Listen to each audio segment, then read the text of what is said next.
আসসালামু আলাইকুম। শুরু করছি নতুন একটি উপন্যাস। আমির হাওলাদার, এক ছদ্মবেশের উপাখ্যান। লিখেছেন ইলমা বেহরোজ।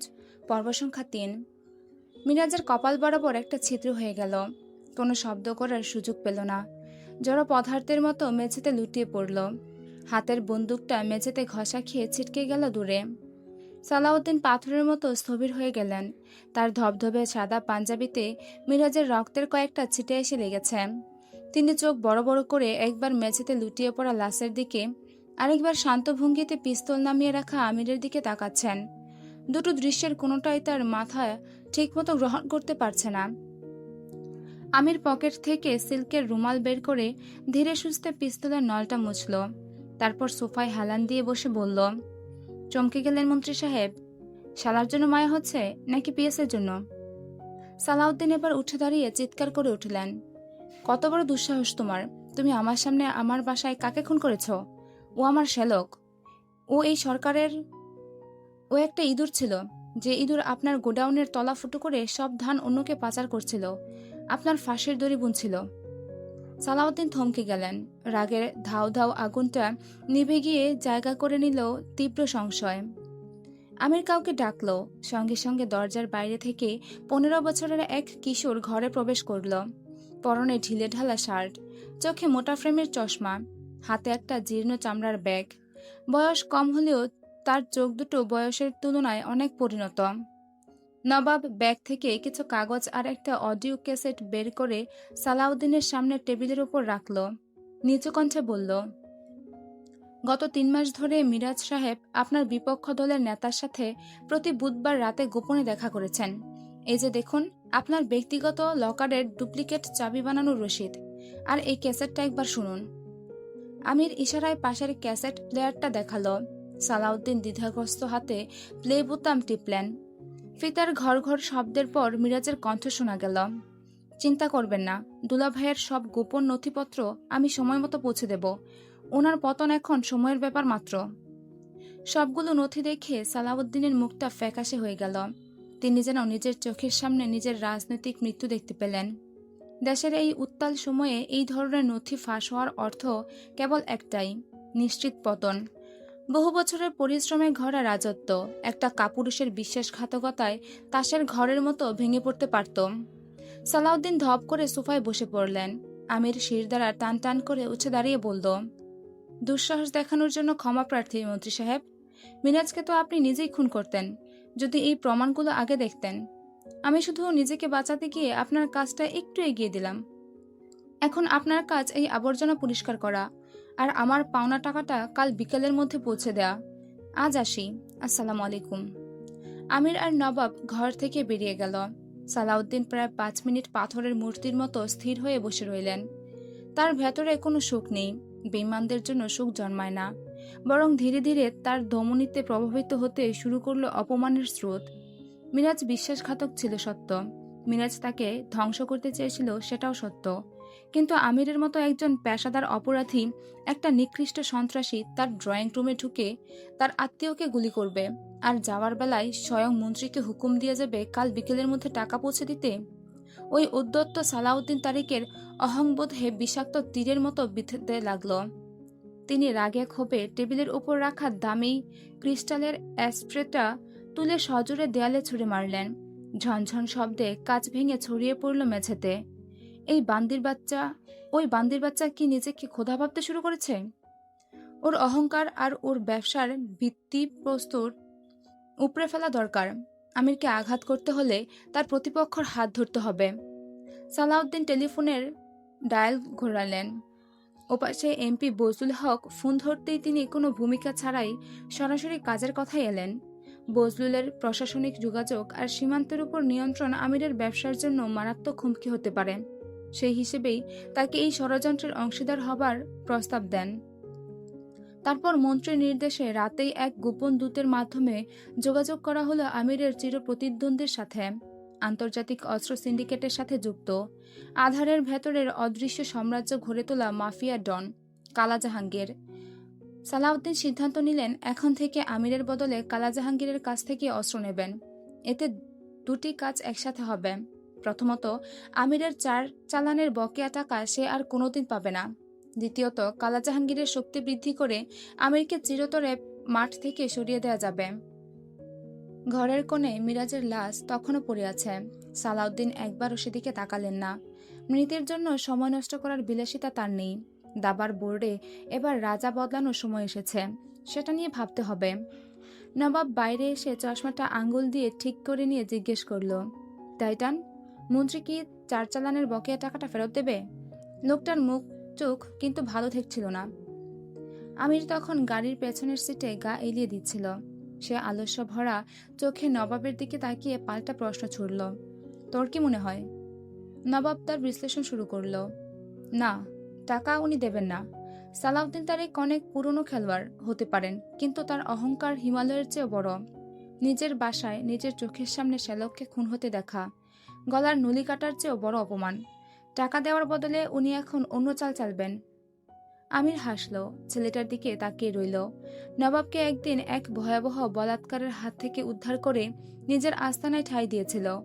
রাস্তার ধুলোবালি থেকে সে অনেককেই তুলে এনেছে নিজের স্বার্থে, নিজের শক্তি বৃদ্ধির জন্য। সাধারণ নিয়ম হলো, যার কেউ নেই সে তার আশ্রয়দাতার অন্ধ গোলাম হয়ে ওঠে। কিন্তু নবাব আলাদা। এই অল্প বয়সে ওর দূরদর্শিতা আর পরিস্থিতি পড়ার দক্ষতা আমিরের মতো দুর্ধর্ষ মানুষকে অবাক করে দেয়। নবাব শান্ত, বুদ্ধিমান, কিন্তু প্রয়োজনের সময় সে পশুর মতো হিংস্র হতে পারে। আমির বলল, কি চাল চালবে বলে তোর ধারণা? উনি কালা জাহাঙ্গীরের সাথে হাত মেলাবেন। আপনার কাছ থেকে অস্ত্র নেওয়ার মানে প্রতিটা চালানে আপনার দাপটকে কুর্নিশ জানানো। সালাউদ্দিন আর সেটা সইবেন না। উনি এখন কালা জাহাঙ্গীরকে মাঠে নামাবেন আমাদের পাল্টা শক্তি হিসেবে। সস্তা দরে অস্ত্র নিয়ে জাহাঙ্গীরকে দিয়ে আমাদের রুটগুলো চারিদিক থেকে চেপে ধরার চেষ্টা করবেন। আমি নবাবের পিঠ চাপড়ে দিল। একটা 15 বছর বয়সী ছেলের মাথায় এতটা হিসাব কষার ক্ষমতা বিরল। নবাব বলল, আমরা এখন কি করব টাইটান? কালা জাহাঙ্গীর এমনিতেই আমাদের রুটগুলো দখল করার সুযোগ খুঁজছে। আমির কোনো জবাব দিল না। তার দৃষ্টি চলে গেল জানালার বাইরে দ্রুতবেগে মিলিয়ে যাওয়া গাছপালার দিকে। পথে অফিসের সামনে গাড়ি থামাতেই আমির নেমে পড়ল। আলমগীরকে দেখা মাত্রই সরাসরি কাজের কথায় চলে গেল। শেখের জন্য যে দুটো মেয়েকে আনা হয়েছে তাদের মধ্যে কারো নাম কি নীলুফার? আলমগীর একটু অপ্রস্তুত হয়ে উত্তর দিল, নাম তো এখনো জানা হয়নি। আমি এখনই লোক পাঠিয়ে জেনে নিচ্ছি। জেনে দ্রুত আমাকে জানাও। আলমগীরের কপালে চিন্তার ভাঁজ পড়ল। সে কৌতূহলী হয়ে জিজ্ঞেস করল, হঠাৎ নাম জানতে চাইছিস কেন? আমার সন্দেহ হচ্ছে ওই মেয়ে দুটোর মধ্যে পদ্মজার কলেজ বন্ধুটা থাকতে পারে। আলমগীর চমকে উঠে বলল, সে কি, নাকের ডোকায় একটা তিল যে ওই মেয়েটা? আলমগীরের চোখেও দুশ্চিন্তা ঘনীভূত হতে লাগলো। যে গোডাউনে মেয়ে দুটাকে খাঁচাবন্দি করে রাখা হয়েছে, আমির সেখানে কিছুক্ষণের জন্য গিয়েছিল। লোহার গ্রিলের ছিদ্র দিয়ে তারা কি আমিরকে দেখে ফেলেছে? যদি ওখানে সত্যি নীলুফার থেকে থাকে আর সে যদি আমিরকে না দেখে থাকে, তবে তাকে ছেড়ে দেওয়া সম্ভব হলেও হতে পারে। কিন্তু যদি দেখে থাকে? মাথার উপর সূর্য তখন ঠিক মাঝ আকাশে। বারান্দায় পা রাখতেই এক ঝলক তপ্ত বাতাস হু হু করে এসে পদ্মজার অবাধ্য আঁচলটা উড়িয়ে নিল। বাইরে খা খা রোদে দূরে কোনো একটা ঘুঘু একঘেয়ে সুরে ডেকে চলছে।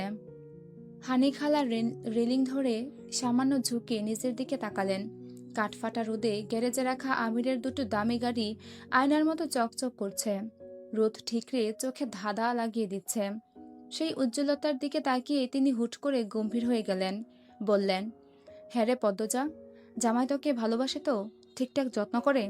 বড় লোকেদের কিন্তু চরিত্র ভালো হয় না।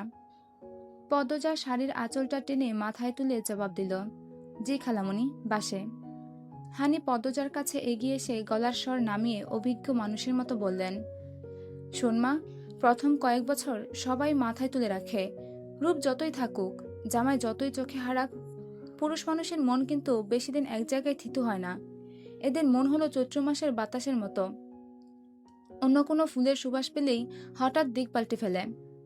পদ্মজার দুচোখ অস্বস্তির ছায়া পড়ল।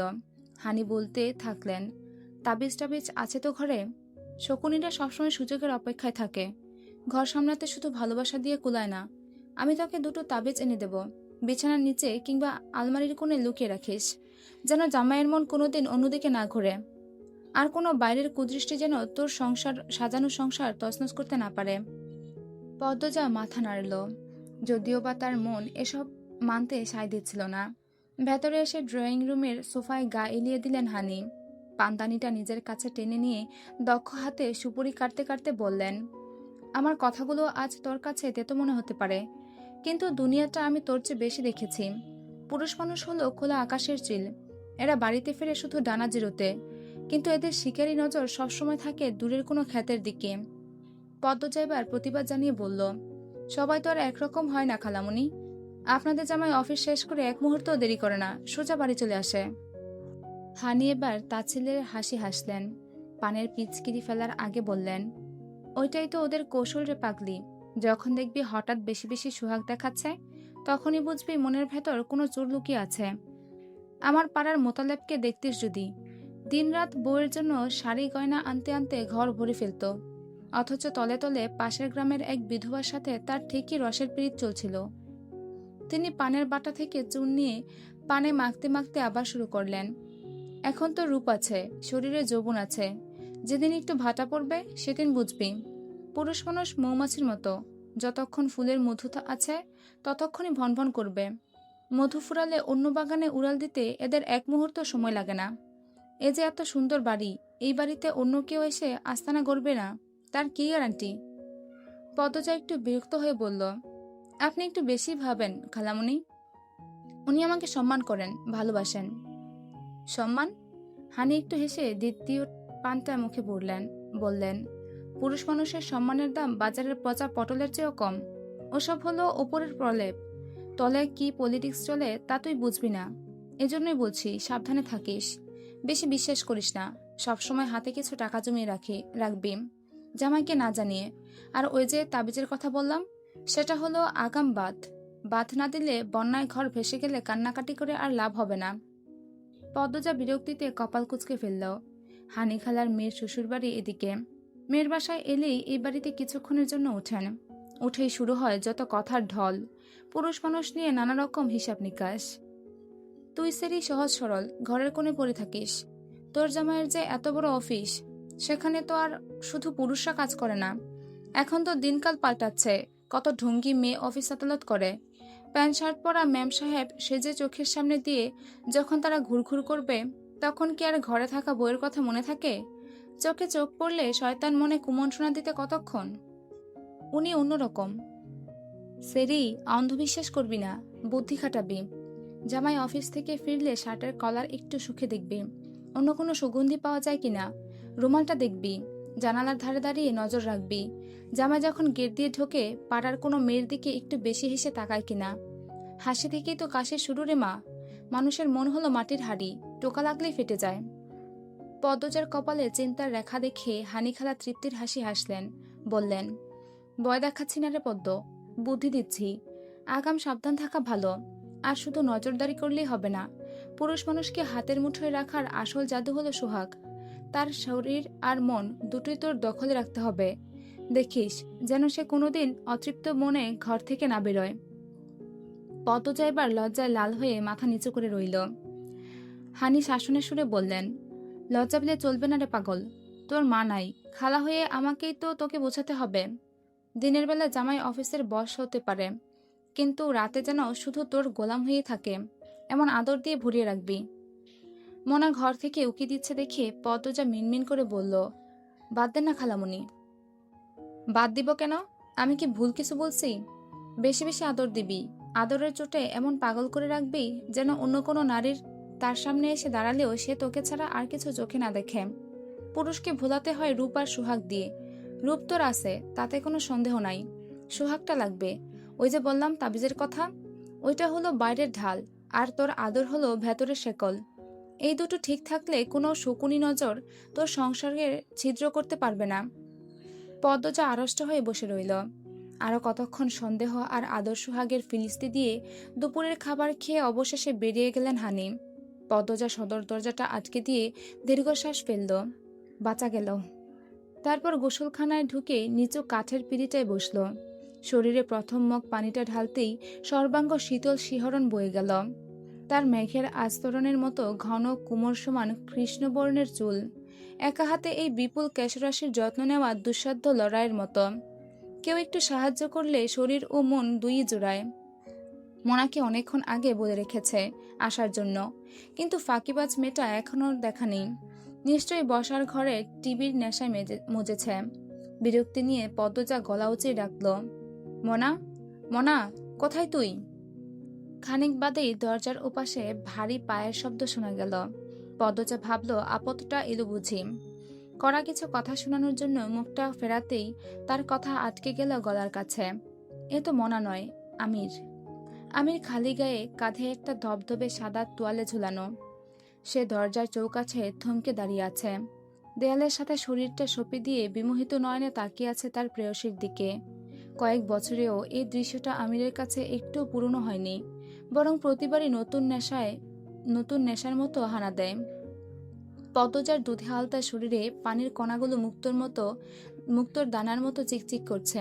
মনে হচ্ছে ভোরের স্নিগ্ধ শিশিরে ভেজা কোনো এক রাজকীয় শ্বেতপদ্ম তার পাপড়ি মেলে বসে আছে। আমির দু চোখে মুগ্ধতা নিয়ে উচ্চারণ করল, সুবহানাল্লাহ। পদ্মজা অভ্যাসবশত অপ্রস্তুত হয়ে তড়িঘড়ি করে ভেজা শাড়ির আঁচলটা টেনে কাঁধে ঢেকে নিল। জিজ্ঞেস করল, আপনি এখন এলেন? আমির পদ্মজার একদম কাছে এসে দাঁড়িয়ে বলল, এমন করে নিজেকে লুকাচ্ছ যেন আমি তোমার বর নই, পরপুরুষ। আমিরের তপ্ত নিঃশ্বাস পদ্মজার ঘাড়ের উপর আছড়ে পড়তেই সে ঘাড় ফিরিয়ে চোখ তুলে তাকালো, বলল, পরপুরুষের মতোই তো তাকান। আমির হেসে ফেলল। পদ্মজার ঠিক পেছনে রাখা অন্য একটা পিঁড়িতে বসল। তার শক্তপোক্ত হাত দুটো আলতো করে এগিয়ে গেল পদ্মজার মাথায় বাঁধা বিশাল খোপাটার দিকে। শান্ত গলায় বলল, এই তো মাত্রই ফিরলাম। মনার মুখে শুনলাম তুমি গোসলে ঢুকেছ। সুযোগটা হাতছাড়া করে কি করে? চলে এলাম। পদ্মজা প্রতিবাদ করে বলল, আপনি জানতো, মোনাকে পাঠিয়ে দিন, ওই পারবে। আমির উত্তর দিল না। খুব সাবধানে খোপার কাঁটাগুলো একে একে খুলে ফেলল। মুহূর্তেই ঘন কৃষ্ণবর্ণের চুলের গোছা ঝর্ণার অবাধ্য স্রোতের মতো পদ্মজার পিঠ ছাপিয়ে মেঝেতে আছড়ে পড়ল। আমির এক মগ পানি নিয়ে পদ্মজার মাথায় ঢালল। শীতল জলের ছোঁয়া তালুতে লাগতেই পদ্মজার ভেতরটা কেঁপে উঠল। আমির হাতের তালুতে শ্যাম্পু নিয়ে চুলে বিলি কাটতে কাটতে বলল, মনে মনে তো চাইছ আমি থাকি। আপনি একটু বেশিই জানেন। ভয় পেও না, বিনামূল্যে সেবা দিচ্ছি, কিছু চাইব না। আমি বিনিময় দিতে ভয় পাই না। তাই নাকি? চাইব? পদ্মজা আর কথাই বলল না। আমির খুব যত্ন নিয়ে আঙুলের ডগা দিয়ে পদ্মজার মাথার তালুতে মেসেজ করে দিতে লাগলো। পদ্মজা একসময় নরম স্বরে বলল, অনেক সময় লাগবে, আপনার হাত ব্যথা করবে, ছেড়ে দিন। অত জলদি আমির ক্লান্ত হয় না ম্যাডাম। পদ্মজা ঠোঁটে হাসি ঝুলিয়ে নিথর হয়ে বসে রইল। কিছুক্ষণ আগে যার হাতে দুটো এক পশলা তপ্ত রক্তে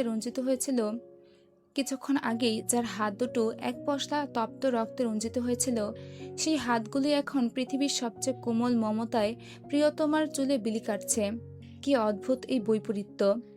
এক হাতে ধ্বংসের তাণ্ডব, অন্য হাতে সৃষ্টির সেরা সৌন্দর্যকে আগলে রাখার আপ্রাণ চেষ্টা। আমিরের ভেতরকার হিংস্র নেকড়েটা পদ্মজার সান্নিধ্যে এসে যেন এক শান্ত পোষা হরিণে পরিণত হয়েছে। যদি সময়টা থমকে যেত। হঠাৎ একটা আতঙ্ক আমিরের হৃৎপিণ্ডকে খামচে ধরল। পদ্মজাকে হারানোর ভয়টা ইদানিং তাকে ছায়ার মতো তাড়া করে ফেলে। কাস্টমস কমিশনার তার নারী পাচারের গোপন নথিগুলো গুছিয়ে ফেলেছে। যে কোনো মুহূর্তে সব সত্য সূর্যের আলোর মতো পরিষ্কার হয়ে সামনে আসবে, যদি এই ঝড় সে থামাতে না পারে। পদ্মজার চোখে নিজের বীভৎস রূপটা আড়াল করতে সে এই পর্যন্ত কত অভিনয় করেছে, কত লাজ ফেলেছে, তার কোনো ইয়ত্তা নেই। কেবল এই একটি মানুষকে হারানোর ভয়ে আমির একাই এক নরক গোলজার করে রেখেছে। চুলের ফেনাগুলো স্বচ্ছ জলের ধারায় ধুয়ে পরিষ্কার হতে আমির হঠাৎ পদ্মজার ভেজা মাথাটা নিজের একটা বলিষ্ঠ বাহুতে সজোরে চেপে ধরল। পদ্মজা খানিক অবাক হলেও নিজেকে সরিয়ে নিল না। আমিরের আকস্মিক অস্থিরতা তাকে বিচলিত করল। সে ঘুরে বসে আমিরের বাহুতে মাথা ঠেকিয়ে মৃদুস্বরে শুধালো, কি হয়েছে আপনার? আমির কোনো উত্তর দিল না। পদ্মজার ভেজা চুলে চুমু খেয়ে বিড়বিড় করল, কিছু না, কিছুক্ষণ এভাবেই থাকো। পদ্মজা আমিরের বাহুডোরে নিশ্চুপ হয়ে রইল। আমিরের খালি গায়ের তপ্ত উষ্ণতা তার ভেজা শাড়ির শীতলতাকে ছাপিয়ে অদ্ভুত আগুনের মতো ছড়িয়ে পড়ছে পুরো শরীরে। এই আগুন বড় পবিত্র, বড় কাঙ্ক্ষিত। পদজা এক হাত আমিরের প্রশস্ত বুকে রাখল, হাতের তালুতে অনুভব করল হৃদস্পন্দনের অস্থির ধুকপুকানি। আমির বলল, আমার ভালোবাসায় কোনো মিথ্যে নেই পদ্মাবতী। পদজা কৌতূহলী চোখে তাকালো, সংশয় নিয়ে বলল, হঠাৎ এসব বলছেন কেন? কি হয়েছে? ভয় হচ্ছে। কিসের ভয়? তোমাকে হারানোর। আপনাকে ছেড়ে আমি কোথায় হারাবো? আমির পদ্মজার চোখের দিকে তাকিয়ে বলল, কসম খোদার, হাজারটা পাপের ভিড়ে তোমাকে পাওয়াটাই আমার জীবনের একমাত্র পুণ্য। আমার আর কোনো পুণ্য নেই। পদ্মজা আমিরের উষ্ণ প্রশস্ত বুকে মাথা রেখে একটু দুষ্টুমির ছলে বলল, মাঝে মধ্যে যে আপনার কি হয়, এই যে এত গদগদ প্রেম দেখাচ্ছেন, এসব কিন্তু বেশি দিন থাকে না। আমির এবার ভ্রুকুচকে তাকালো। কি বললে? গদগদ প্রেম। পদ্মজা মিটিমিটি হেসে বলল, আমার প্রেম ফুরিয়ে যাবে বলছো? হুম, অফিসের অত সুন্দর সুন্দর মেয়ে মানুষ থাকলে ঘরের বউয়ের প্রতি টান একসময় কমেই। আমির তীক্ষ্ণ চোখে চেয়ে রইল। পদ্মজা বলল, আপনার তো দুপুর দুটোই ফেরার কথা ছিল, এখন তো 3টে বাজে। রাস্তায় কি খুব জ্যাম ছিল, নাকি অন্য কোথায় থেমেছিলেন? জ্যাম কোথায়, অফিসের নিচে মোতালেব চাচার দোকানে দাঁড়িয়ে চা খাচ্ছিলাম। পদ্মজা আমিরের বুকে আঁকিবুকি করতে করতে প্রশ্ন করল, সেই দোকানে কি শুধু পুরুষরাই চা খায়, নাকি অন্য কেউ আসে? আপনার অফিসের সুন্দরী নতুন মেয়েটা, সেও কি ওখানে চা খেতে আসে? আমির একটু অবাক হয়ে ভাবল, তারপর বলল, কার কথা বলছো? নীলিমা? ও তো চাই খায় না। পদ্মজা বুক থেকে মাথা তুলে ঈর্ষায় ফুলে ফেপে উঠে বলল, ও যে চা খায় না সেটাও আপনার জানা? আমির এবার উচ্চস্বরে হেসে ফেলল। পদ্মজা নাক টেনে দিয়ে বলল, মিটিংয়ের সময় ও নিজেই বলেছে, আমি 8-10 জনের মতো শুধু শুনেছি। পদ্মজা দায়সারা উত্তর দিল, ও আচ্ছা, বিশ্বাস করলাম না। আমির এবার পদ্মজার থুতনি ধরে মুখটা আলতো করে উঁচিয়ে ধরল, তার চোখের দিকে স্থির হয়ে তাকিয়ে জিজ্ঞেস করল, আজ কি হানিখালা এসেছিল? পদ্মজা উত্তর দিল না, মৌনতাই সম্মতির লক্ষণ। তাহলে সত্যি ওই কূটনীতিবিদ হানিখালা এসেছিল। এই মহিলা যেদিনই আসে, পদ্মজার সহজ সরল মনে সংসারের বিষাক্ত কূটনীতি আর সন্দেহের বীজ বুনে দিয়ে যায়। মনে মনে গালি দিল আমির, বজ্জাত মহিলা। সে পদ্মজার চিবুকটা নাড়িয়ে দিয়ে বলল, তোমার কি হিংসে হচ্ছে? আচ্ছা, তুমি চাইলে কালী মেয়েটাকে চাকরি থেকে ছাড়িয়ে দেব। পদ্মজা একটু থমকালো, তারপর আমিরের ভেজা বুকে আঙুল বুলাতে বুলাতে নরম স্বরে বলল, থাক, লাগবে না। মিছি মিছি মেয়েটার চাকরি যাবে, কত ভোগান্তিতে পড়বে কে জানে। আমির দরাজ গলায় জিজ্ঞেস করল, তা তোমার সেই মহাজ্ঞানী হানিখালা আর কি কি বিষ ঝাললো কানে, শুনি একটু। বলল যে দুটো তাবিজ এনে দিবে, বিছানার নিচে আর আলমারিতে লুকিয়ে রাখতে, যেন আপনার উপর কোনো শকুনি নজর না পড়ে, আর আমাদের এই সাজানো সুখের সংসারে যেন কেউ আগুন দিতে না পারে। আমির অট্টহাসিতে ফেটে পড়ল। পদ্মজাও নিজের হাসি চেপে রাখতে পারল না। তার ঠোঁটের কোণে এক চিলতে মুচকি হাসি ফুটে উঠল। শত চেষ্টা করেও সে নিজের মুখে কৃত্রিম অভিমান ধরে রাখতে পারল না। আমির হাসি থামিয়ে পদ্মজার 2 গালে নিজের বড় বড় হাত দুটো রেখে নাকে নাক ঘষে গাঢ় স্বরে বলল, কোনো তাবিজ লাগবে না। তাবিজ ছাড়াই আমার এই হৃদয়, আমার হাসি, আমার অনুভব তোমার নামে প্রথম কেঁপে উঠেছিল। ঠিক যেভাবে তোমার প্রথম লজ্জা, প্রথম শিহরণ আর প্রথম হৃদস্পন্দন শুধু আমার নামেই হয়েছিল। বলতে বলতে আমিরের হাসিটা আচমকা মিলিয়ে গেল। তার কপাল কুঁচকে উঠল, চোখের মণি দুটো হয়ে উঠল তীক্ষ্ণ। সে হঠাৎ গম্ভীর গলায় প্রশ্ন করল, আমি প্রথম পুরুষ যার জন্য তুমি প্রথম লজ্জায় লাল হয়েছিলে? প্রশ্নের এমন অতর্কিত ধরনে পদ্মজা থমকে গেল। সে আমিরের চোখের দিকে তাকিয়ে স্বতঃস্ফূর্তভাবে বলতে চাচ্ছিল, আর কি হবে? বাক্যটা শেষ করার আগেই তার অবচেতন মন তাকে টেনে নিয়ে গেল কয়েক বছর আগের এক ধূসর অতীতে। চোখের সামনে ভেসে উঠল সুদর্শন লিখন শাহ। মনে পড়ে গেল সেই প্রথম পাওয়া নিষিদ্ধ চিঠির কথা। পদ্মজার কথার মাঝপথে আকস্মিক থমকে যাওয়াটা আমিরের চোখ এড়াল না। সে শীতল কণ্ঠে বলল, থামলে কেন পদ্মজা? আর কি হবে বলে কার কথা মনে পড়লো তোমার? গলার ভেতর তো একটা নাম আটকে গেল মনে হচ্ছে, নামটা বেরোচ্ছে না কেন? পদ্মজা একরাশ ব্যথা আর আরতে নিয়ে আমিরের দিকে তাকালো। অতীতে কোনো প্রেম ছিল না, কোনো গভীর অনুরাগও ছিল না। ছিল কেবল এক কিশোরী মনের সামান্য কৌতূহল। যে মেয়েটির ত্রিসীমানায় কোনো পুরুষ কোনোদিন পৌঁছতে পারেনি, সেখানে সুদর্শন লিখন সাহের প্রেমের চিঠিটা কিশোরী পদ্মজাকে অদ্ভুত শিহরণ দিয়েছিল। সে বারবার চিঠিটা পড়েছিল, আনমনে হেসেছিল। সেখানে কোনো পাপ ছিল না, ভালোবাসা তো বহুদূর। কিন্তু আজ আমিরের সন্দেহের কাঠগড়ায় দাঁড়িয়ে সে ছোট্ট স্মৃতিটাই যেন এক বিশাল অপরাধ হয়ে ধরা দিল। আমিরের বুকের ভেতরটা তখন রাগে যন্ত্রণায় মুচড়ে উঠছে। পদ্মজার চোখের অস্বস্তি, স্মৃতির গভীরে তলিয়ে যাওয়া দৃষ্টিটা তাকে পুড়িয়ে খাক করে দিচ্ছে। লিখন সাহ পদ্মজার হৃদয়ে থাক বা না থাক, সে যে পদ্মজার স্মৃতির একটা অংশে ভাগ বসিয়ে রেখেছে, তার প্রথম লজ্জার ভাগিদার হয়েছে, এই সত্যিটা আমিরকে কুড়ি কুড়ি খেতে লাগলো। মুহূর্তেই আমিরের মেজাজটা সপ্তমে চড়ে গেল। তার ভেতরে হিংস্র পশুটা জেগে উঠল, যে তার প্রিয়তমার সামান্যতম অংশ অন্য কারোর সাথে ভাগ করে নিতে রাজি নয়। সে ঝট করে উঠে দাঁড়ালো, রুদ্ধস্বরে বলল, শাড়ি পাল্টে ভালো করে চুল মুছে নাও, ঠান্ডা লেগে যাবে। বলেই হনহনিয়ে বেরিয়ে গেল। এই পর্যন্তই ছিল আজকের পাঠ। লেখিকাপও অনেক বড় করে দিবেন বলছিলেন এই পর্বটা, কিন্তু দুর্ভাগ্যবশত উনি দিতে পারেন নাই। পরবর্তী পর্ব খুব শীঘ্রই পেয়ে যাবেন ইনশাল্লাহ।